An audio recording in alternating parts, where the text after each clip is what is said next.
I made a video about these shapes, these sounds last week, and I got some responses from some of you saying more or less, hey, I like these sounds, I'm curious about them. I've been working on getting the shapes under my fingers. Now what? So that's what I want to talk about in this video. This video is now what? So one thing that we can do with these spread triads is to harmonize a melody in sort of a chord melody arrangement. So if we take a simple melody, something like this.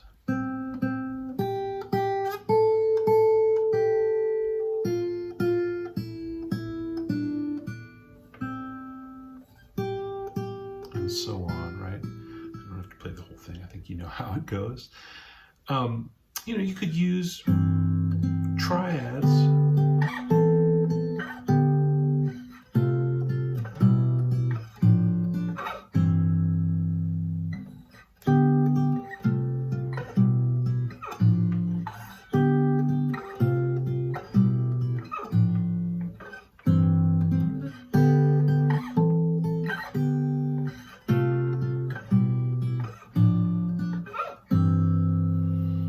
So what I did there is I really just used one particular inversion throughout the whole thing. I used second inversion, so the fifth is always on the bottom, the root is always on the top. Now, that's not really going to work all the time in real music. As you could hear, it wasn't terrible, but it didn't sound maybe quite the way you would expect it to. So that's because, if this is the melody note, it might be the root, in which case we would use C major. It might be the third, it could be the third of A minor, it could be the fifth of F. So any one of those choices might work. Like if you thought if you thought this was the fifth,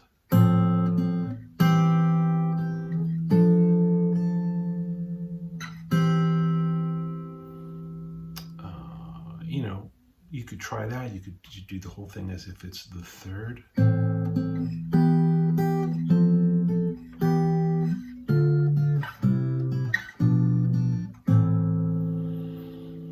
And for most real music songs, it's never going to work to just have it be always the same thing. So you have to make some more informed choices.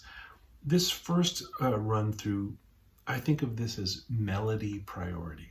That's how I call it, melody priority, because we're just focused on getting the melody forward. Even though those chords weren't maybe the best case harmonization, still the melody was clear. There'd be no mistaking what song we're playing. So I call that melody priority. Another approach, and this is on the second page here, would be harmony priority, where you decide, maybe I'll just sing through the song and kind of play basic chords to get a sense of what I want to hear harmonically. So,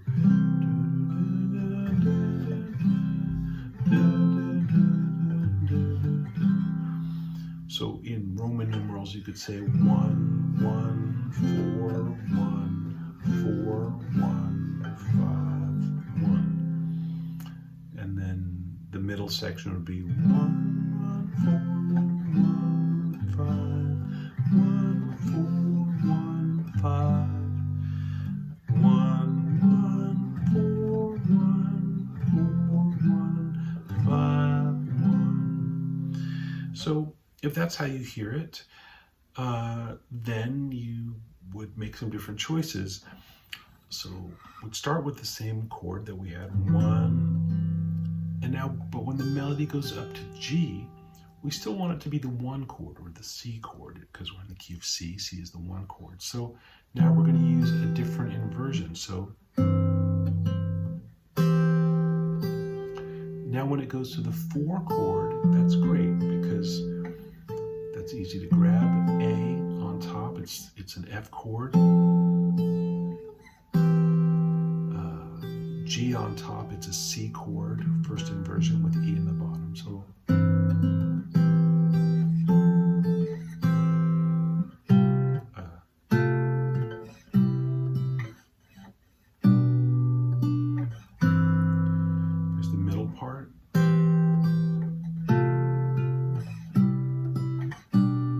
Of course, you could finger these different ways if you like. Like this could be open. I tended to stay away from open strings here in the tab because I wanted you to have shapes that you could move anywhere, and open strings, you have to think about it, how to re-finger it so to move. So I mostly avoided open strings here, but you're welcome to use those if you like. So again, the middle part could be. And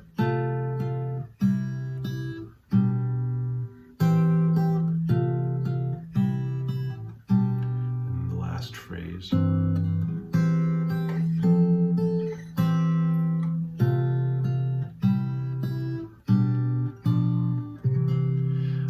A little thing at the cadence there where I went G, B diminished, C. And this final C shape is not technically a spread triad in the way that all of the other shapes are here.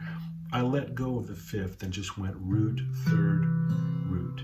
Why? Because if you go from B diminished, the B and the F really want to resolve this way. So well, that's a pretty strong. And you can always end on a chord like that, root, third, root. We don't always have to have a fifth. So that's what I was trying to show you there. So this is the last two bars again. I'll do it as written.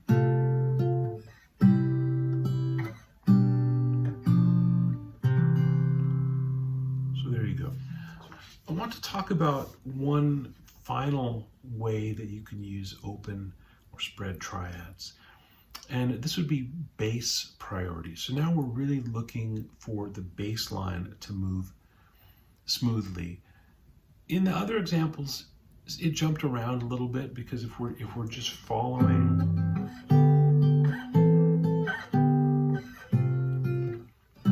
we're not thinking about the bass at all. If we're thinking about better harmony, the bass line will be a little more musical and clear, but we could even go one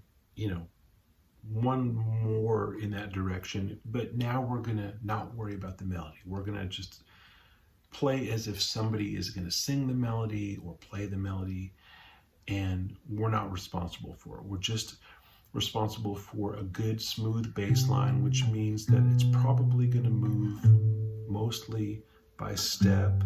It doesn't have to always move by step, but that's a nice thing. So if we go da, da, da, da, da, da, that's not bad, but if we just heard this, that's a nice bass line.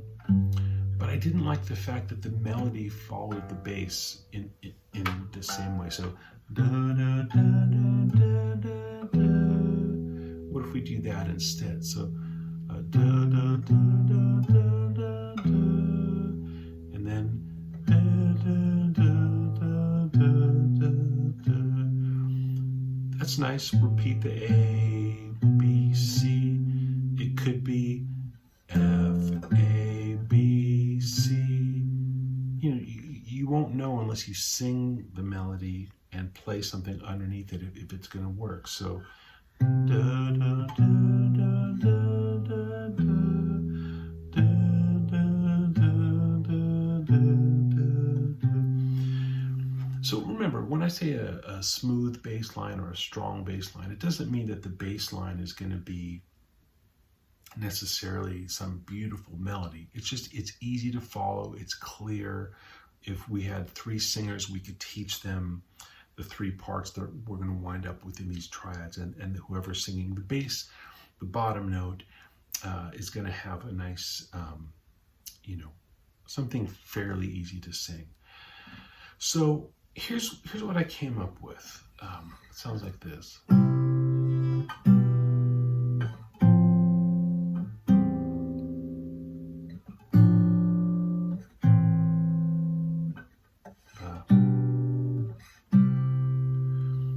Again.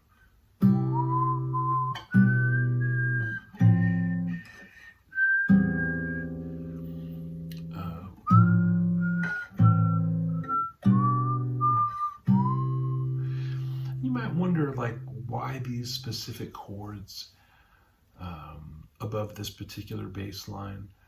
I was trying to follow, there's a thing when you study, writing kind of Bach style, harmonizing things, harmonizing bass lines, harmonizing the melody. You're supposed to avoid parallel fifths. So things like would be frowned upon because you've got these parallel fifths moving. So try to avoid parallel fifths. And I try to have the bass line be nice and smooth and yet not just simply double the actual melody. So and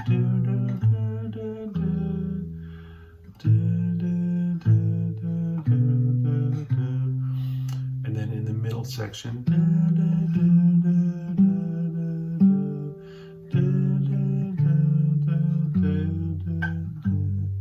so I added some chromaticism, so we get some diminished chords and minor sixth chords. So here's the middle section.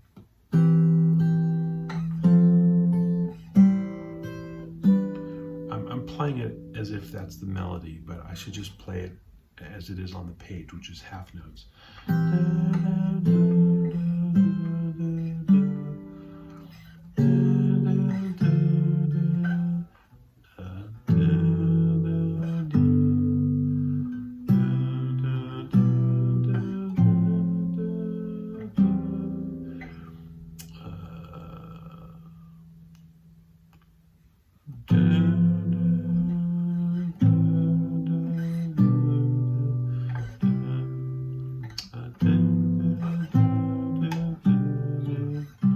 So I liked that coming up at the end.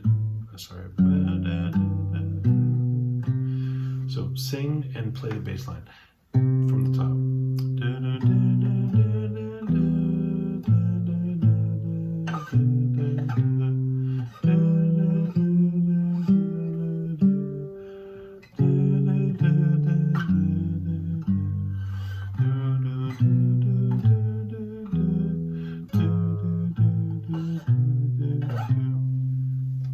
Experiment. Have the melody go down in some places, have it go up in some places, have it stay on one note maybe in some places. I don't have a real formula for like a can't fail bass line. Just try it different ways and see what your ear is hungry for. And then once you've got the bass line and you're singing the melody, the harmony kind of is going to take care of itself. Da, da, da, da. So the melody is G there, and if the bass goes down to B, da, da, da, da. If I've got B on the bottom and G on top, this could either be a G chord, in which case I'm missing D. We could play that. Or it could be an E minor chord.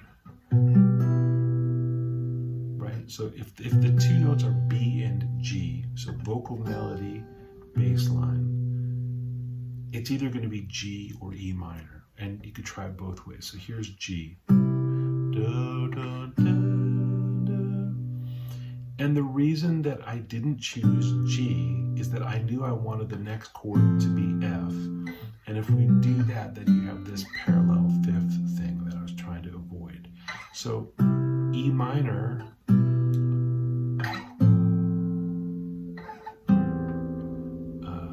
avoids the parallel fifth thing, right? So then A over, or F over A, I played it this way, but on the PDF it's this way. And we could end up like this. Why didn't I do that? That seems fine, but then what? Oh, I know why, because I wanted to go to D minor in measure 3, and I think that was going to wind up again with some kind of parallel thing like that I was trying to avoid. So I went C over E, D minor over A minor, or it's written this way, A minor, G over B, C. So A minor, oops, did I avoid the parallel fifth there? I did somehow. I mean, there's something to the fact that the bass line is going up, but the name of the chord is going down. So if you go A minor and G, even though the bass line is going up, because they're going in opposite directions, we're probably not going to have to worry about parallel anything. But if, on the other hand, if I harmonized that, the B in the bass as a B diminished, then we're going to wind up with something parallel, because it's going to be like this. So,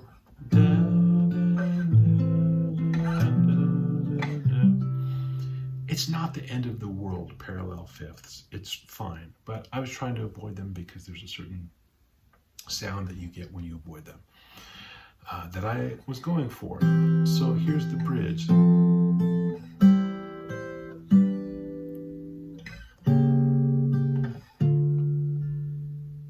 You might say, how did we get there? Well, it's a C sharp diminished, really. It's an approach chord to D minor. But I didn't want to use a C sharp diminished, because then we get this parallel fifth thing. So I made it a G diminished, which is slightly different. It has the notes G, C sharp, and B flat, or G, D flat, B flat.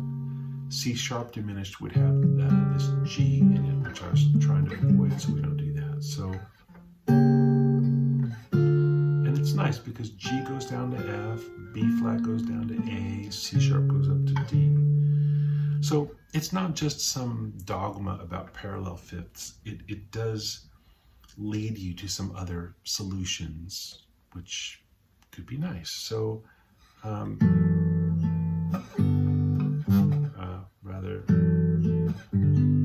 I think of this as A minor 6 over F sharp.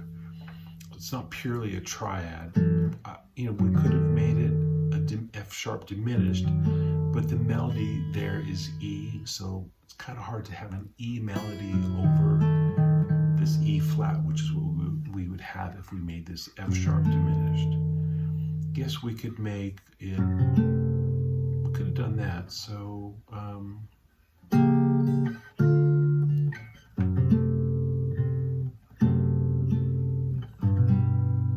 that's not bad. But I ended up with this. And back where we started.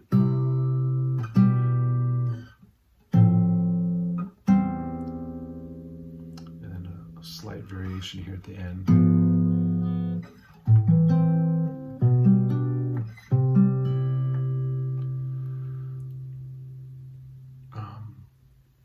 Yeah, so I got into more of the weeds of voice leading and rules than what I set out to do.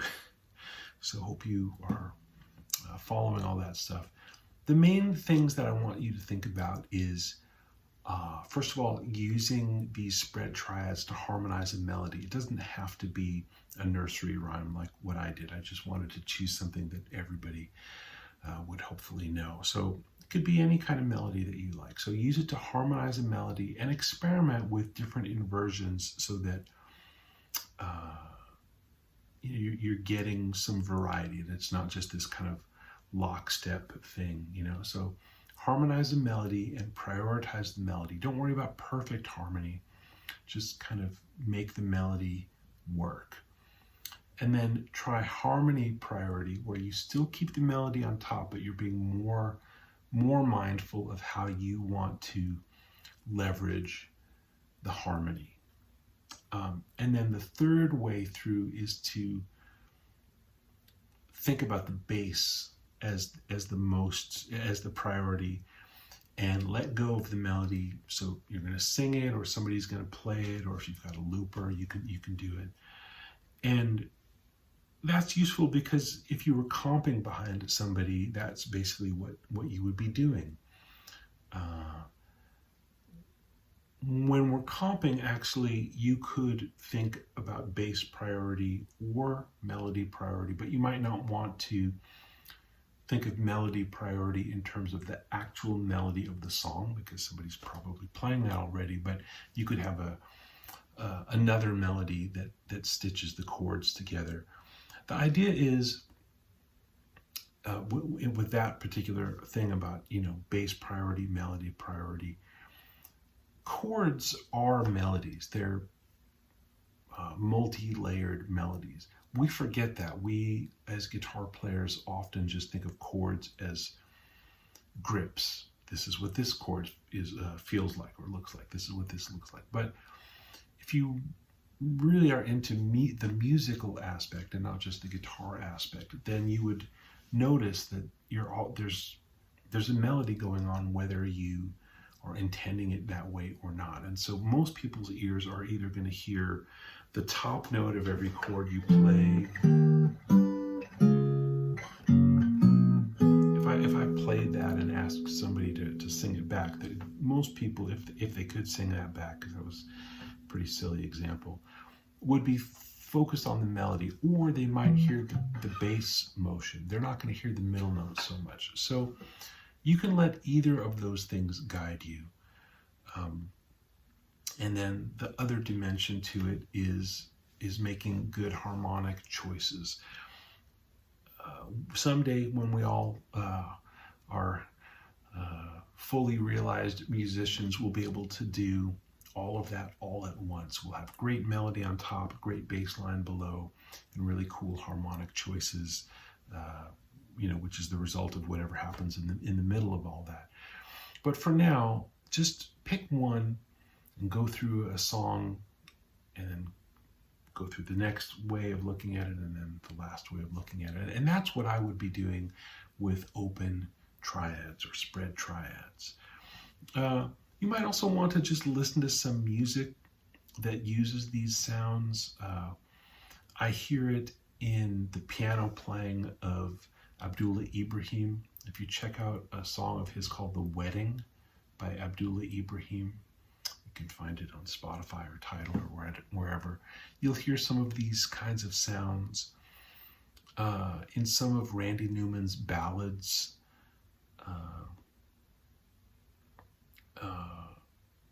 Like, what's the one from Toy Story? When She Loved Me has that kind of sound. Or there's a Randy Newman ballad called Wandering Boy from his Dark Matter record. Anyway, maybe I'll make a little playlist so you can hear some of this stuff. But you try to get it in your ear, not just in your hands, and then it all sort of works together. Okay, let me know if you have questions. I like questions.